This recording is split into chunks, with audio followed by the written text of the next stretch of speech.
Nanti tuan-tuan balik rumah, masuk rumah baca Al-Ikhlas 3 kali. Kenapa Ustaz? Nabi pesan dekat kita, kalau hidup nak berkat, anak-anak nak berkat, hartanya nak berkat, keluarganya nak berkat, mulakan masuk ke dalam rumah dengan membaca suratul Ikhlas. Ustaz, surah Ikhlas ini surah apa? Kulhu. Nah, kalau orang Melayu dia kadang surah Ikhlas ni surah apa Ustaz? Kulhu.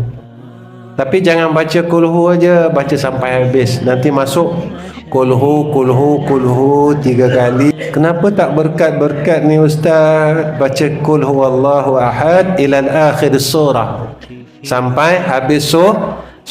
Ustaz, saya tak boleh baca 3 kali sebab saya pemalas. Sekali cukup. Masuk rumah baca sekali cukup. Yang bagusnya 3 kali. Kalau setiap kali kita masuk rumah, satu hari berapa keluar masuk rumah kita? Apa lebihnya baca surah Ikhlas? Sekali macam kita telah membaca 1/3 Quran.